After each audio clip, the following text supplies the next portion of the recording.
What if one question could change the course of history?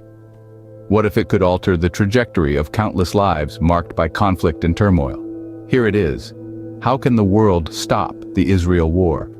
War, as we know, is not born overnight. It is a product of years, sometimes decades, of unresolved disputes, escalating tensions, and a failure of diplomacy. The Israel war is no different. Its impacts are far-reaching, not just for the nations directly involved, but for the global community. The ripple effects seep into every corner of society, affecting economies, destabilizing regions, and above all, costing precious human lives. But there is hope. There is always hope. And it starts with understanding the root cause of the problem. The Israel war did not start in a vacuum. It is a complex issue, deeply rooted in history, politics, and territorial disputes.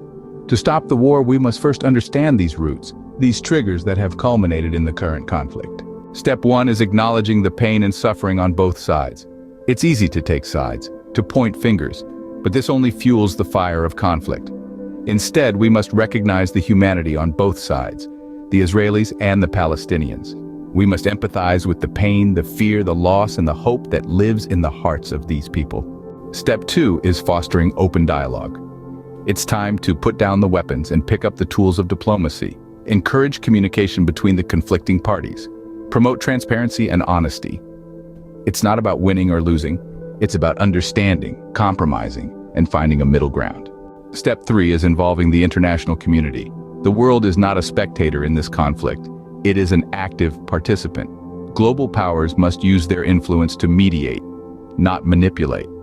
They must advocate for peace, not take sides or fuel animosity. Step 4 is prioritizing human rights. Every human life is valuable. Every human being deserves respect and dignity. Implementing and enforcing human rights laws is not just a moral obligation, it's a legal one. It's time to hold accountable those who violate these fundamental rights. Step 5 is investing in the future. This means supporting education, development, and opportunities for all, regardless of race, religion, or nationality. It's about creating an environment where peace can not only survive, but thrive. Remember, stopping the Israel war is not a quick fix. It's a process, a journey that requires patience, commitment, and above all, hope. But it is a journey worth embarking on. For peace is not just the absence of war, it's the presence of justice, the presence of freedom, the presence of love. So, what can you do? You might not be a world leader or a diplomat, but you have a voice. Use it. Speak up for peace, advocate for justice, challenge the status quo. Because every voice matters, every action counts. Even the smallest pebble can create ripples in the largest ocean. It's time to stop the war. It's time for peace.